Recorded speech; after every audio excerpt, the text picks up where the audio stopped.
first time Seo Min-yi saw his daughter smile, it was for a stranger on the street. Not for him. Not for the expensive therapists he'd cycled through like brands of whiskey. Not for the parade of toys, the private tutors, the silent cartoons on the giant flat screen in the penthouse. It was for a homeless girl in a torn denim jacket, standing under a flickering street lamp outside the gates of Hana's exclusive school, singing into the winter air like the world still had something worth loving.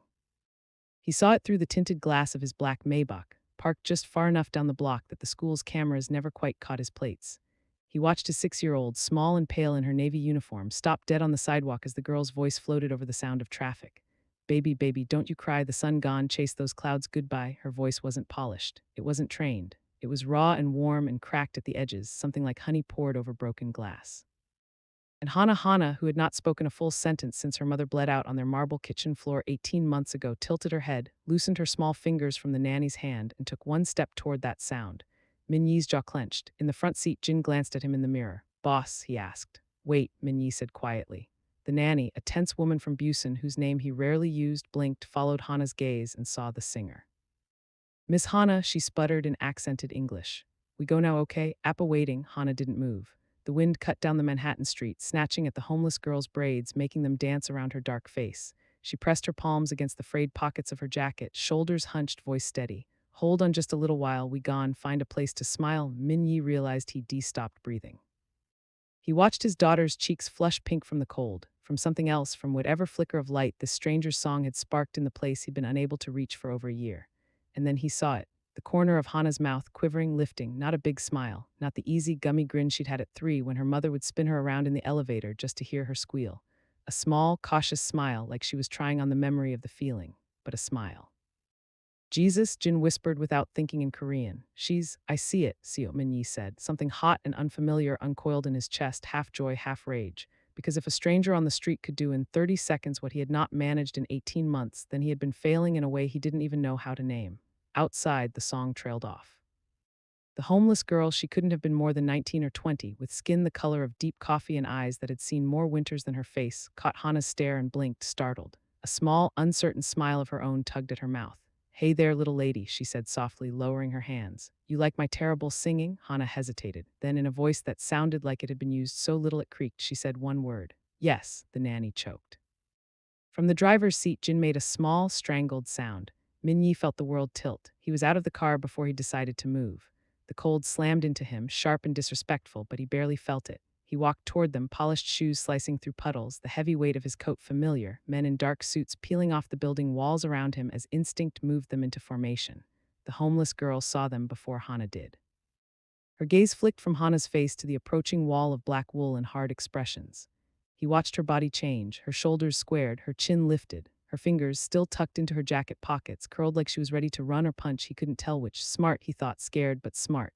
"Miss Hana," the nanny gasped, grabbing for the child's hand. Come, Appa." Hana turned. Her eyes, so much like his, dark and narrow, edged with something brittle, landed on him. The half-smile fell away. Her face slammed shut like a door. Something in him flinched. He smoothed his features before the men could see it. "Hanaya," he said, voice gentle in a way almost nobody ever heard it. "Time to go home." She stepped back to the nanny's side, did not speak, did not look at him again. The brief crack in her silence sealed, leaving him standing on the sidewalk with the echo of her yes still ringing in his ears. And the girl who'd pulled it out of her, still standing there under the street lamp, watching the scene with guarded eyes. He turned to her. Up close, he could see the faint lines of fatigue at the corners of her mouth, the way her two thin frames shivered under the denim. Her hands, when they came out of her pockets, were cracked from cold, knuckles rough. She wasn't begging, she wasn't holding a cardboard sign, she just existed, singing for herself, or maybe to keep the dark from feeling too big. "What's your name?"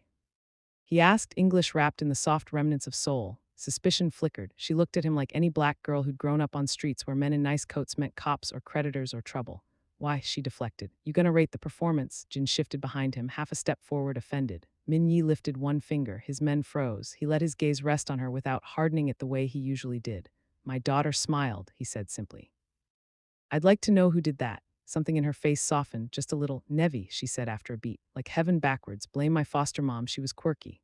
"Nevi," he repeated, tasting it. The nanny tugged Hana away, half dragging her toward the waiting car. Hana let herself be moved, small shoulders hunched, the moment already sliding off her like fresh snow. He filed that away for later. For now, he pulled his wallet out of his coat, the black leather soft under his fingers. He held out a $100 bill. "Thank you," he said, "for the song, for the smile." Nevi's eyes flicked to the bill, then back to his face. She didn't move to take it. Your kid doesn't smile much, she asked quietly. His jaw twitched. No, he said.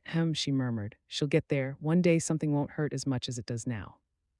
The casual certainty in her tone, like she knew anything about his daughter's pain, about the night her mother died choking on her own blood while Hana watched from the stairs, scraped something raw. He stepped closer, the bill still extended. Take it, he said, softer. It's cold. You shouldn't be out here without a coat. She gave him a look then that he would remember for a long time, a look that said she'd heard that exact line in uglier mouths. That's not why she smiled, she said. It wasn't the money. She nodded at the bill. Keep it, she added. Pay for a voice coach if you want her to actually like music. I'm just killing time and frostbite. She shoved her hands back into her pockets, turned away, started humming again, some aimless, tuneless thing like she'd already filed this rich stranger away under Not My Business. Something hot flared in his chest. Nobody turned down his money, not because of what happened when they did, because nobody dared, but this girl just had. He slid the bill back into his wallet, watching as she tipped her head back and blew a puff of breath into the cold, watching the way the streetlight turned her exhale into a faint ghost. Find her, he said in Korean to Jin as he turned toward the car. Discreetly, I want to know everything. About her? Jin asked, glancing back. About why my daughter smiled because of her, he said. He slid into the back seat. The door closed on the humming, on the street, on the tiny sliver of warmth that had managed to slip into the frozen apparatus of his life. In the rearview mirror, as the car pulled away, he saw Hana twist in her seat just once to look back. Nevi didn't notice. She just kept singing. 2 blocks away, lights changed to green for them whether they should have or not. In this part of the city, the traffic patterns listened to Seo Min-yi. He'd paid enough to teach them how. His world was a network of obligations and fear. Dirty cops whose kids' tuition bills he covered. Judges whose gambling debts vanished from casino ledgers. Small-time crews who paid him not to bleed out on their own corners. When he'd taken over 3 years ago after his predecessor caught a bullet meant for him, he'd made one promise to himself, never be surprised. Information was oxygen. He inhaled deep. He kept files on everyone who mattered and most who didn't, because sometimes a nobody paid to the right ear could topple a king. The only place his control faltered was in his own home, in his daughter's bedroom door too often closed, in the way she flinched from his touch, in the silence that turned his penthouse into a mausoleum. Hana's mother, Min-jae, had been the last person who could make her laugh. The last person who could make him feel like this life was anything more than a carefully built execution sentence he was always outrunning. He'd married Min-jae when he was still just a foot soldier. She'd been reckless and smart and loud in ways he had not been allowed to be since childhood. She'd dragged color into his gray days, plants onto his windowsills, books onto his shelves that had nothing to do with crime or law. She de-hated what he did. She de-loved him anyway. She de-stayed just long enough to give him a daughter and a sense that maybe, just maybe, he could build something that was made of more than fear. Then a rival crew had sent 4 men into his kitchen one night while he was out, timing it to when Min-jae liked to cook late. They'd tied her up. They'd waited for him. Hana had watched from the top of the stairs. He'd come home to blood. He still saw Min-jae's eyes sometimes when he closed his own, the way she'd half-smiled even as she struggled to breathe, hand reaching for him, her body already cooling. He'd burned the crew that did it to the ground. He'd taken 3 weeks to do it, an eternity in his line of work, hunting them one by one, making sure they understood exactly what line they'd crossed. When it was over, when his men stood in a warehouse that smelled like burnt rubber and fear, he'd looked at the bodies and felt nothing. The emptiness scared him more than any rival ever had. He'd gone home to a daughter who wouldn't meet his eyes, who wouldn't speak, who flinched whenever a man raised his voice in the apartment. He put her in the best schools, hired security, installed cameras, hired nannies with spotless records. He did everything right, nothing worked. Then a homeless black girl on a street corner sang 2 lines of a made-up song and Hana smiled. He'd shut down streets for less, for rumors, for whispers. For disrespect, he'd sent trucks to block whole avenues while his crew moved product. While rival outfits got boxed in, their shipments stuck 5 blocks away, rage helpless against his network. This time, he thought, watching the city slide by outside the car window, it would not be about money. It would be about safety, about control, about the one place in his life he refused to be powerless. Her name is Nevi Johnson, Jin reported 2 days later, sliding a folder across the polished conference table. The penthouse office was glass and steel and cold. Floor-to-ceiling windows gave him a view of the Hudson, of the bridges, of the lights on the Jersey side that pretended there was a different life across the water. He rarely looked at it. He preferred the numbers on his screens, the names in his files. Now he opened the folder, a low-res photocopy of a birth certificate. A mugshot-style photo from some intake form, tired but defiant eyes, hair pulled back in short braids, no makeup. Parents, he asked, flipping pages. Mother died when she was 10, Jin said. Overdose. Father unknown on the paperwork. Raised in the foster system. A few short stays, a few shelters. A runaway at 16. No serious record. A misdemeanor for shoplifting food at 17. Case dismissed when the store owner didn't show. Any crew? He asked. Any ties? Jin shook his head. She sleeps at the shelter on 125th when there's space, on the subway when there isn't, he said. Sings for tips outside the school in the coffee shop on Lexington. Helps a church kitchen sometimes for meals, that's it. She's alone, he said. Most of the time, Jin confirmed. He sat back, steepling his fingers. In his world, alone was dangerous. Alone meant unclaimed, unprotected, a resource others might consider free. Any signs Choi's people have noticed her? He asked. Not yet, Jin said, but they watch the school, they watch you. They see where your cars linger. It's only a matter of time. His jaw tightened. He imagined Choi's boys clocking Nevi out there every afternoon, their hungry eyes filing away her face for later. Maybe not because of Hana, not yet, but because they were the kind of men who saw vulnerability as opportunity. Young, black, homeless, invisible to most of the city, visible to predators. He thought of her standing under that street lamp in the cold, waving off his money like she'd had better offers, like she still had some pride she was half willing to trade for a song. Pride didn't stop fists, pride didn't stop cold, pride didn't stop bullets. He flipped to the back of the file and found a surveillance shot Jin's man had taken the day before. Nevi sitting on a cardboard square by a steam vent, sketchbook propped on her knees, gloves with the fingers cut off, charcoal smears on her hands. She was drawing something. From this angle, he couldn't see what. He wanted to put two men on her, he said. Always, rotating, they don't spook her. They don't speak to her unless necessary. They stop anyone who tries to touch her. Quietly, if they need to make an example, they do it in an alley, not on the corner. Jin blinked. Boss, that's a lot of manpower for one girl, he said carefully. We've got the dock shipment tonight and the judge. I know what we have, he snapped. He forced his voice lower. Find it, he said. Pull from the gambling rotation if you have to. People can lose money without us watching every dice. Jin hesitated, then nodded. Yes, Hyung, he said. When he was gone, Minyi turned his chair toward the window. The city spread below, glittering. For the first time in a while, a thought slid through his mind that didn't involve roots or payoffs or retaliation. What if he thought this isn't about me at all? What if this is about Hana? He didn't know how to fix his daughter. He knew how to fix threats, so he started there. The first incident happened 3 nights later. Nevi had finished singing for the day and retreated to her usual steam vent when the man approached.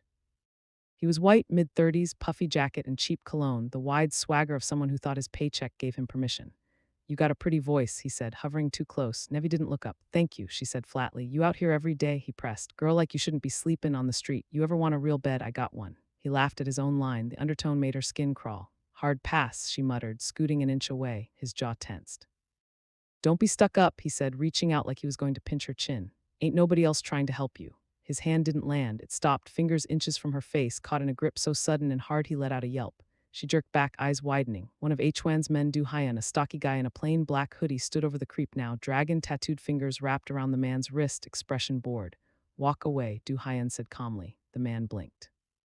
Who the hell are you? He sputtered. This any of your, Du Hyun twisted. The pop was audible, not bone-breaking, just a sharp, unpleasant reminder that joints had limits. The man screamed. Du Hyun stepped in close, murmured something low and fast in his ear. Whatever it was drained the color from the guy's face. He stumbled back, clutching his wrist, mumbling apologies he didn't mean, and scuttled down the block like a rat. Nevi stared. Du Hyun's eyes flicked to her. You okay?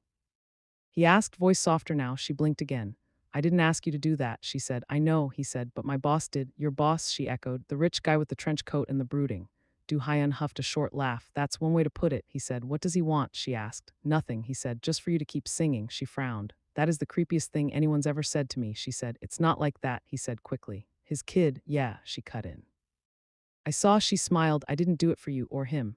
I know, he said. That's why it matters. He stepped back. We're around, he said. You run into trouble, just run. We'll see it. She tilted her head. Y'all got cameras on me, she asked. Am I auditioning for something? He shrugged, noncommittal. Something like that, he said. When he walked away, she stared after him, unsettled. Protection never came for free, not in her world, not in his.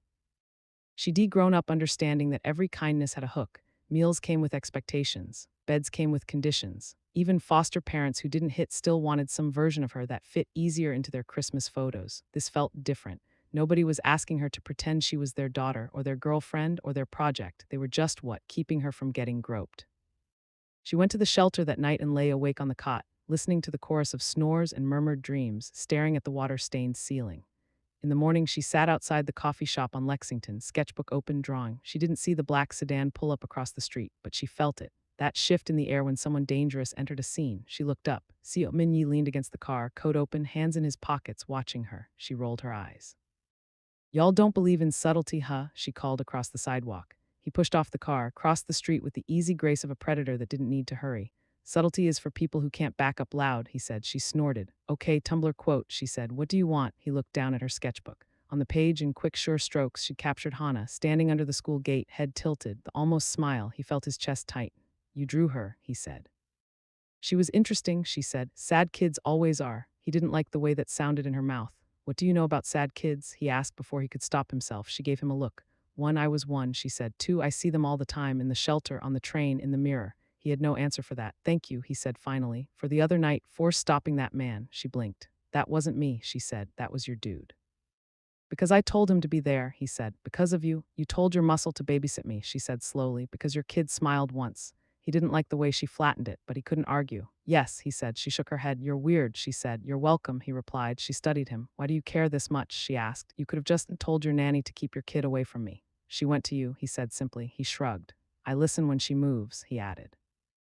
Even when she doesn't talk, something in her eyes flickered. Must be nice, she said under her breath. Must be nice what? He asked. To have someone listen when you don't talk, she said louder. Some of us grew up yelling and still couldn't get heard.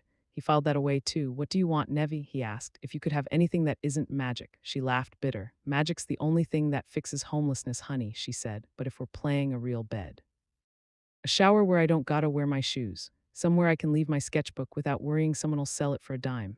He nodded. That's all? He asked. That's everything, she said. He thought about the empty condo he'd bought 2 years ago as a safe house and only used once, about the mattresses still in plastic, about the security system, about the view. Come with me, he said. She barked out a laugh. Hard pass, she said. I don't get in cars with men who look like they wear expensive cologne and carry unregistered weapons. You'd rather sleep on steam grates, he said. Steam grates don't ask what I'm willing to give to stay, she replied. He flinched. I'm not asking for anything, he said. You'd sign a lease, you'd have your own key, you'd keep singing on your corner if you want. I just don't like knowing you're out here when I know how many men look for girls exactly like you to fill holes in their business. What business? She asked, challenging. He stared right back. The kind of business where men who cross me tend to stop crossing anyone, he said. Her throat worked. So you're what? She said. Korean Mafia? He didn't confirm, he didn't deny, he let the silence answer. She exhaled.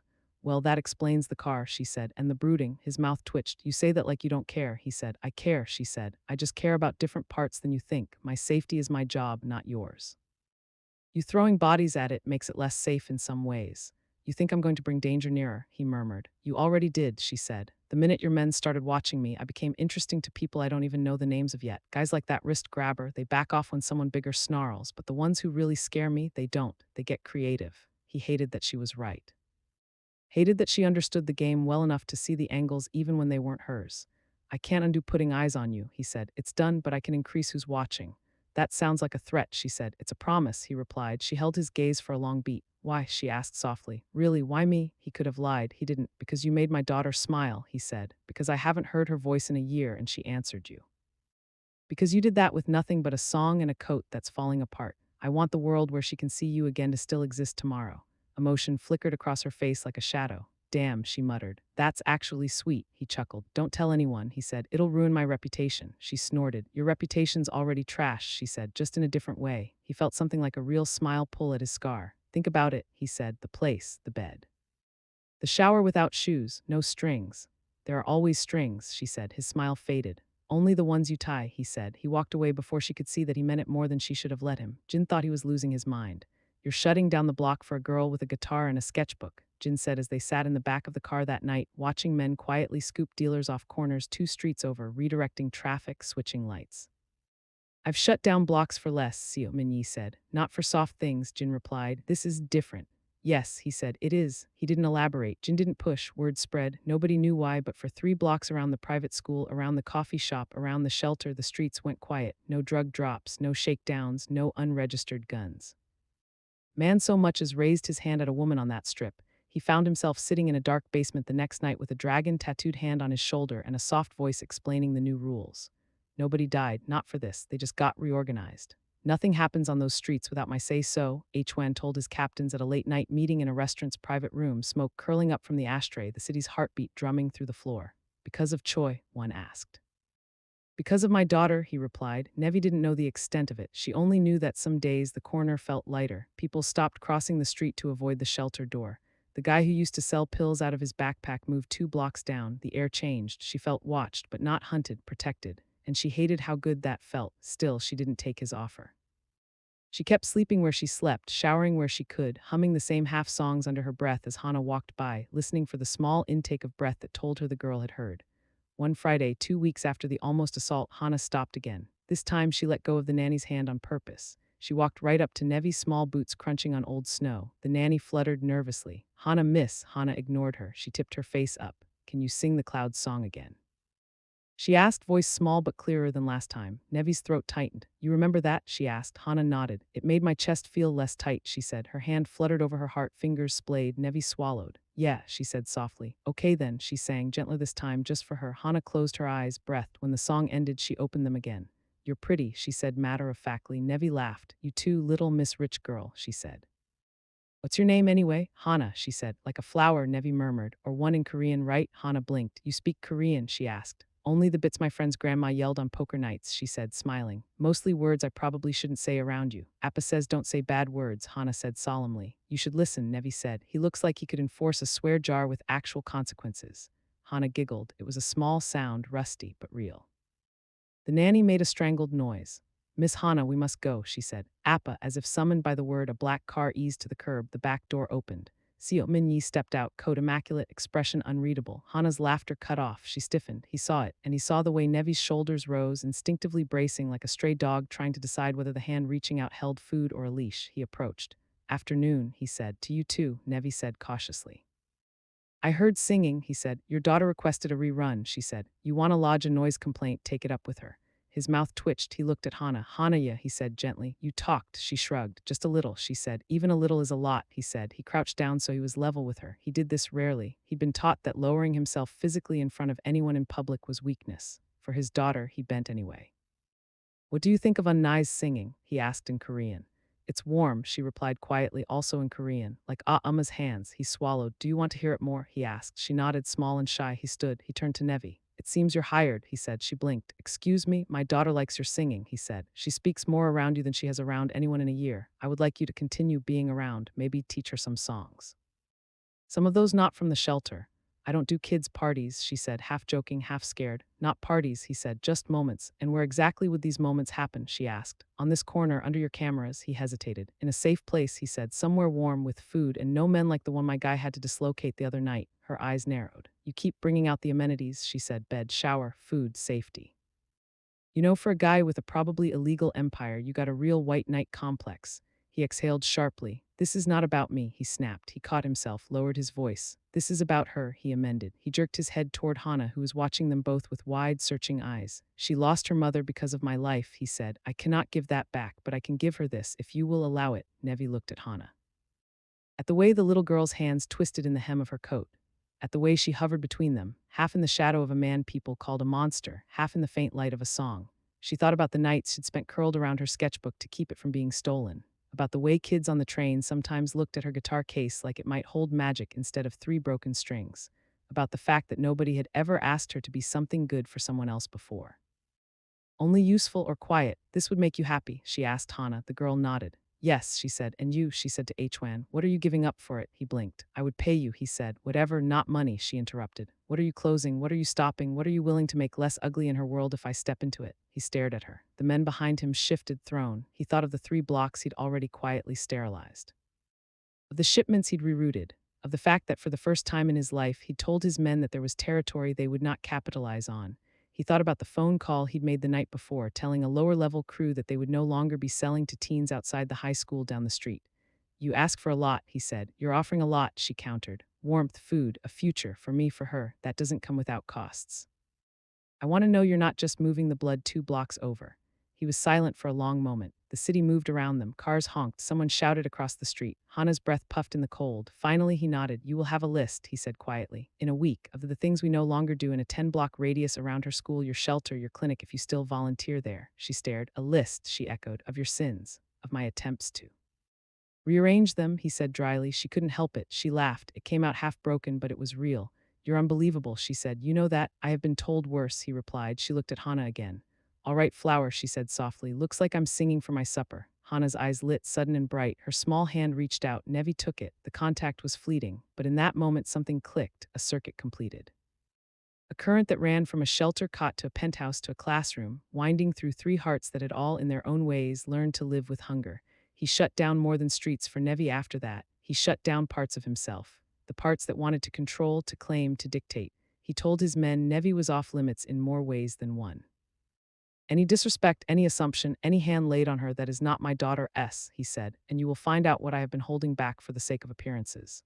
He didn't need to specify what that meant. They'd seen enough to fill in the blanks. He moved Nevi into the empty condo. She agreed with conditions, a key in her hand, her name on a legally binding lease. Rent paid on paper by a foundation he'd set up with laundered money and a tax lawyer's creativity. A lock on her bedroom door that he did not have the code for. He had cameras in the hallways, not in her space. He wanted to know who came to the building, who tried, not what she did when she was alone. She cried the first night under a hot shower, not because the water was special, because the door was locked from the inside and nobody banged on it telling her to hurry, because the towels were thick and clean and smelled like detergent instead of rot. Because when she stepped onto the cool tile, there was a mirror that showed a version of her she barely recognized, hair freed from braids, shoulders not hunched, eyes almost at rest. Careful, she told her reflection. Don't start thinking this is permanent. She started coming to the penthouse twice a week, always in the afternoons, always when Hannah came home from school. She'd sit on the floor in the girls' bedroom, guitar in lap, and say, pick a word. Hannah would think, cloud, she'd say, or train. Or blue, and Nevi would make a song on the spot, sometimes silly, sometimes sad, sometimes both. Hannah started talking more, first just to her, then slowly to the nanny, to the tutor. One day, 3 months in, Minyi walked past Hannah's room and heard her voice, high light with the faintest lilt of a melody. He stopped in the hall like he'd been struck, peered around the door. Hannah sat cross-legged on the rug, hair loose, a crayon in her hand, singing under her breath as she colored a picture of a cloud with a face. Nevi sat beside her, drawing, humming the harmony. They didn't see him. He leaned against the wall, heart pounding. He didn't cry. He very rarely did. He didn't now, but something in his chest hurt in a way that felt good, like a ligament being stretched after too long a sleep. Later that night, when the apartment was quiet, he stood in front of his office window and made a call. Choi, he said when the other man picked up, voice thick with sleep and greed. We need to talk about boundaries. You don't get to tell me where to hustle, Choi snarled. Not everywhere, he replied. Just some places, some streets. He rattled off the names. Choi laughed. You turned soft, he sneered. You married to a school zone now? Yes, he said simply. If I see your boys anywhere near those blocks again, they won't be able to hold guns, he added. You know I don't bluff. He hung up before Choi could answer. 2 days later, one of Choi's lieutenants misunderstood the new lines and sent a runner to the corner near the coffee shop. That runner came home without kneecaps. Word traveled faster than ambulances. Nobody tested the perimeter again. Nevi noticed the quiet. She noticed the way guys she used to see slinging pills 2 doors down now crossed to the other side of the avenue, kept their heads low. She noticed the way cops patrolled a little closer, a little longer, like they'd gotten a memo that something was important here now. She didn't know whether to be grateful or terrified. Why are you doing this? She asked him one evening, sitting on the high-rise balcony outside his office, city lights spreading below. He lit a cigarette, took a drag. He was trying to quit. Failing for her, he said, exhaling. Just her, she asked, because there are a lot of little Hanas out there. I know, he said. You're protecting a couple of blocks like it's a kingdom, she said, but you're still sending trucks out at night to fill veins 2 neighborhoods over. What makes one kid worthy and the others just acceptable casualties? He stared at the glowing tip of his cigarette. At first, nothing, he said. Now you, she blinked. Me. You asked what I'd give up, he said. You made me write a list, and she pressed, and I started to see how much I'd tell other men to do for their children that I wasn't willing to do for mine, he said. It is uncomfortable, she snorted. Welcome to growth, she said. It's ugly, he chuckled. You sound like my therapist, he said. You have a therapist? She asked, genuinely shocked. She fired me, he said. Apparently being honest about murder is not conducive to her license. She laughed. The sound warmed the strip of cold air between them. He watched the way the city light played along the line of her jaw, the small scar by her left eye he'd never asked about, the way her hands moved as she talked, expressive even when she wasn't singing. He told himself his interest was pragmatic. She was good for Hannah. She made his daughter talk, laugh, come out of her shell in ways no one else had. She was a variable to be protected because she was tied to the most important equation in his life. But sitting there on that balcony, he realized his calculations had grown complicated. She challenged him. She made him laugh. She refused his money. She made him look at his own empire through eyes that knew what it was to be stepped over. That was dangerous, not just for his world, for his heart. He tamped the feeling down. He had work. He had enemies. He had a list. Danger crept closer anyway. It started with a text from an unknown number to Nevi's cheap phone. You sing pretty. Come sing for us. It included an address in the Bronx. Underneath, $500 easy. She stared at it, her stomach twisted. Spam, Hannah asked, peering over her shoulder as they sat side by side on the couch coloring. Something like that, Nevi said, quickly flipping the phone screen down. That night she got another. We saw you with the girl, with the man, you're cozy, we like cozy. She went cold. She took the phone to Hwan the next day. He read the texts, face going blank. She asked, or one of his, he said. Is this about you or me? She asked. Both, he said. He looked at her, at the fear she was trying to swallow. and he felt something inside him click from concern to fury. He'd known it was coming. He'd known that by marking 3 blocks as special, he'd drawn a circle he couldn't pretend wasn't there. Other men didn't like circles they weren't invited into. He thought he had more time. He'd been wrong. He made calls. He pulled soldiers from other routes. He rerouted shipments. He told his captains, Choi wants to use her to get to me. Nobody in this city touches that girl unless they go through every man in this room first. You're shutting down whole streets, one said. Yes, he replied. For one homeless girl, another murmured. For the only person who's taught my daughter to sing since her mother died, he said. You have something more important on your calendar tonight? They didn't. He shut the streets down, not figuratively, literally. For a week, his men controlled every intersection in a 30-block radius around the school, the shelter, the clinic, the condo. Trucks parked deliberately. Accidents on side streets. Cones appearing with no city insignia, but enough authority in the hands that placed them. Cars rerouted. Cabs waved on. Anyone who looked like they belonged to Choi's crew found their path mysteriously doubled in length or blocked entirely. It was like watching a chessboard rearrange itself. His opponent's pieces shuffled back toward the river, away from her. News outlets called it traffic disruptions. A glitch in the system. Random it was. He made sure Nevi saw none of it. She noticed the quiet, not the storm kept at bay. She kept singing, to Hana, to herself, to the city. The third attempt came on a Wednesday. They were walking back from the clinic. Nevi had stayed late to help clean. Hana had begged to see Uni's work, and Aaliyah had let her because the girl's eyes had lit up in a way that made her own chest ache. It was an ordinary street. Shops, cars, a man on a bike, a van. The van slowed. The side door slid open. Everything that happened next lived forever in slow motion in 3 different hearts. A man in a ski mask leaped out, grabbing at Nevi's arm. Get in, he snarled. Or the kid, he didn't finish. Hana screamed. It was a raw animal sound clawing out of a child who had not let herself be loud in too long. It cut through the air like sirens. Nevi twisted, her elbow connected with the man's throat. He choked, grip loosening. Run, she shouted, shoving Hana toward the sidewalk. Hana scrambled. The man recovered fast, too fast. He lunged again, caught a handful of Nevi's jacket, yanked. She went down. The van's engine roared. 2 blocks away, a black Maybach blew a light. He'd been 2 minutes away. School event, late tutoring, normal life threads. He saw the van, he saw the struggle. He didn't think. Drive there, he barked. Jin swerved. Back at the scene, the man dragged Nevi toward the van. She kicked hard, her boot connected with his knee. He snarled. Stupid, a gun appeared in his hand. Her breath stopped. He pressed the barrel against her ribs. Move, he hissed, or a shot cracked, not his. His gun flew from his hand as he screamed, fingers broken by a perfectly placed bullet. Du Hyan appeared from behind a parked car, gun trained on the man's chest now. Drop it, he said. The driver gunned the engine, panicked. The van lurched forward, something metal clanged. Then another car, sleek, black, heavy, slammed into its side, T-boning it into a lamppost. Glass exploded. The Maybach's hood crumpled, airbags deploying. Seo Min-yi stepped out before the car had fully stopped. He walked toward the man, staggering away from Nevi like he had all the time in the world. He didn't raise his voice. Touch her again, he said quietly, switching to Korean, and I will take you apart slowly enough that you'll have time to regret every decision that led you here. The man tried to run. He didn't get far, not with half a dozen of Hwan's men converging.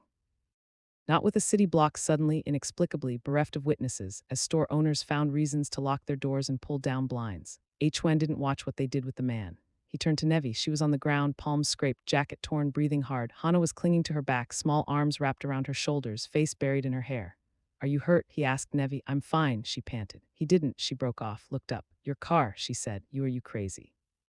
You hit a whole vehicle with your own damn. You're not hurt, he repeated. It wasn't a question, her eyes flashed. I could have died, she snapped. Yes, he said, but you didn't. She stood, pulling Hana up with her. The little girl's face was wet. Appa, she sobbed. He froze. She hadn't called him that in months. He went to one knee on the dirty sidewalk, heedless of who might see. He opened his arms. She flew into them, sobbing against his chest, words spilling. He tried to take Uni. He had a gun. I was scared. I was so.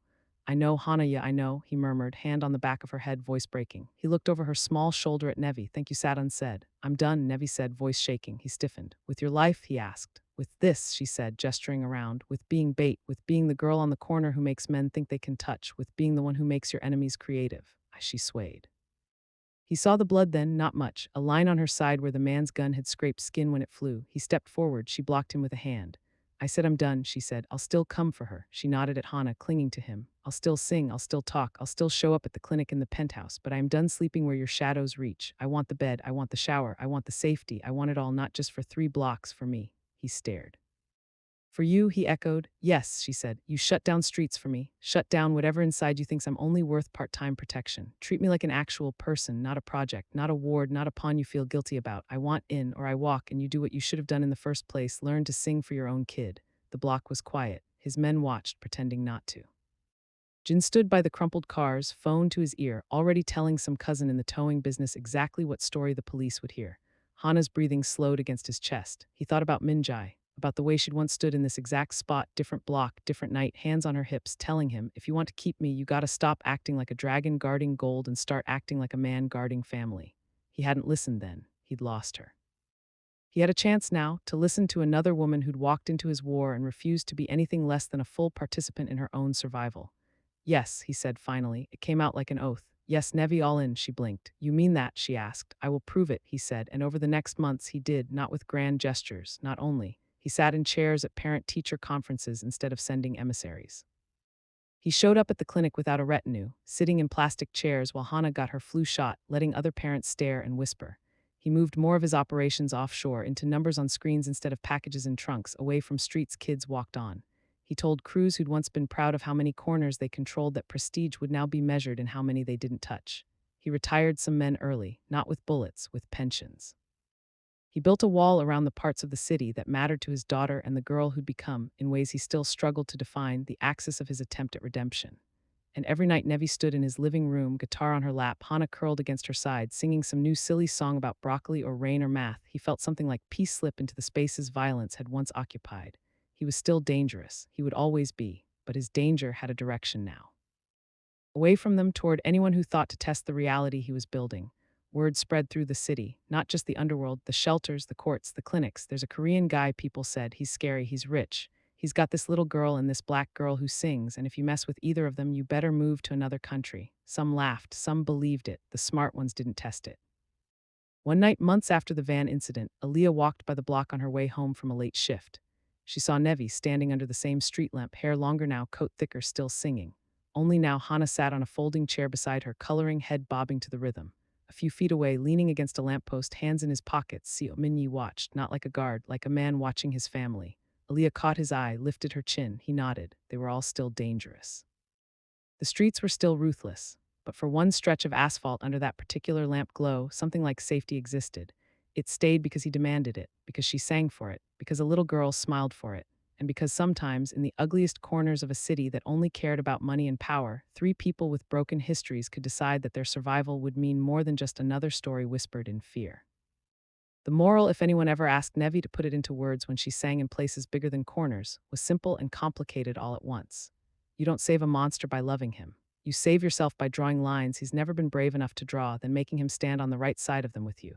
And if he chooses to shut down streets not to move more pain, but to keep you and your chosen family breathing easier, maybe, just maybe, he's not a monster anymore. Just a man still learning how to deserve the sound of his daughter's laughter. She wrote it down one night on a napkin in the clinic break room, stuck it to the fridge with a magnet shaped like a cloud, and laughed when Hana traced the letters the next day. Read it to me, Unnie, Hana said. Nevi cleared her throat. When the most dangerous man in the room decides your smile is worth more than his power, she read, make sure he proves it by changing the room instead of changing you.